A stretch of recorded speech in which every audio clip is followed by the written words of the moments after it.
Greetings and welcome to IBP, which I've been informed is the Internet Broadcasting Program. Today you will receive not only fascinating facts, but also your marks will probably go up by 10% if you just follow these useful tips that you are about to receive. On special today we have John Carney's Nothing But the Truth, but that's not all. We also have 8 rich, tasty, fabulous short stories, also served with extra marks. I'm Timothy Osborne. I'm a teacher at Tapalong Secondary School. I'm a grammar Nazi and a poetry fascist, and I'm very proud of that. I love English. This is possibly evident to you all by the Union Jack behind me, which is, of course, the symbol of the United Kingdom, the center of which is England. And it is from there that this language originated. Literature is one of my passions, poetry in particular. That's why I describe myself as a poetry fascist. And I have many favorite books which we are going to be tackling today. Now, for those of you that are familiar with the history of English, the 2 most formative publications in English are, of course, those of William Shakespeare and the King James 1611 Bible. The various quotations from the Bible will come from that old and very pure publication. One of my favorite books is the book of Ecclesiastes in the Bible, where it says that time and chance happen to all men.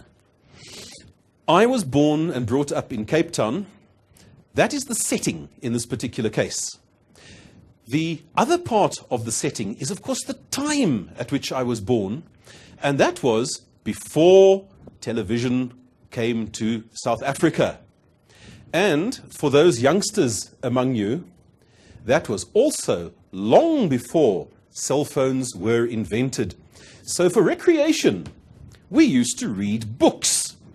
And to this day, my favorite form of recreation is to read, which is why literature really matters to me.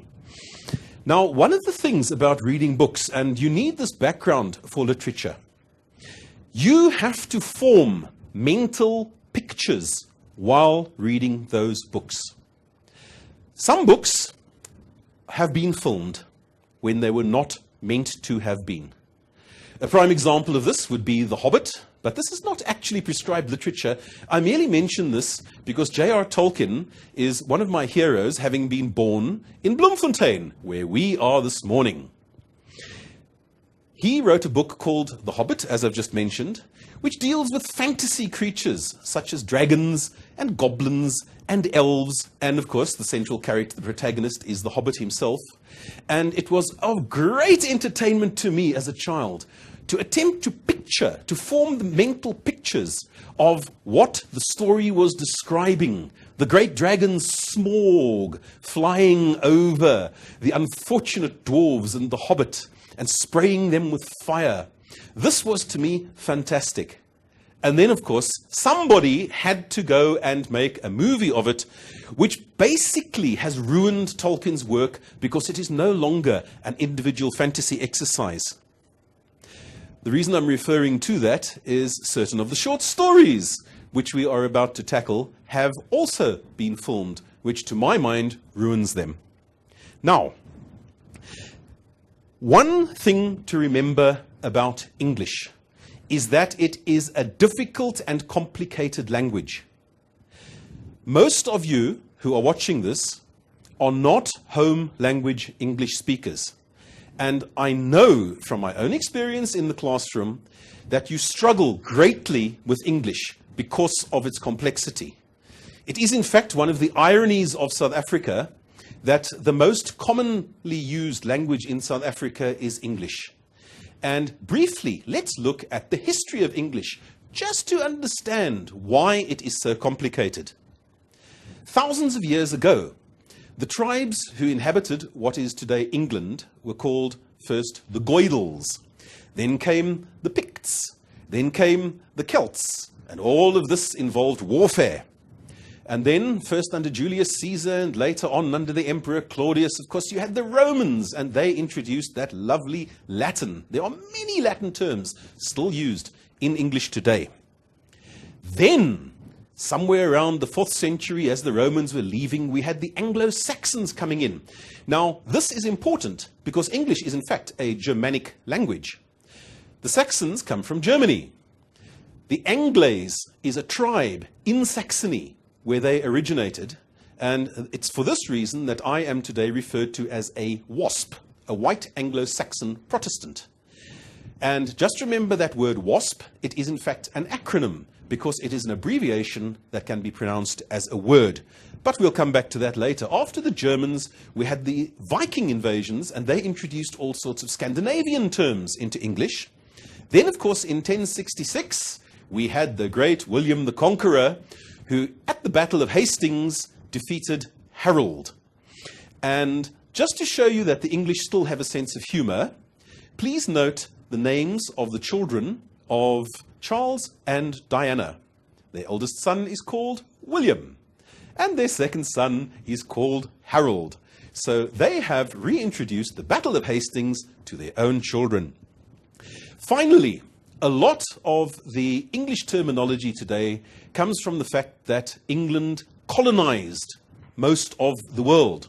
We used to say in the old days that the sun never sets on the British Empire. Now I'm showing my age, of course. Please ignore my long beard with all the white in it. But look at the colonies that the British had. They had India, they had Australia, they had the United States, although they lost the US already back in about 1776. For many years they retained Canada and, of course, South Africa. And to this day, you will find in the dictionary many South African terms, examples of which are trek and veld.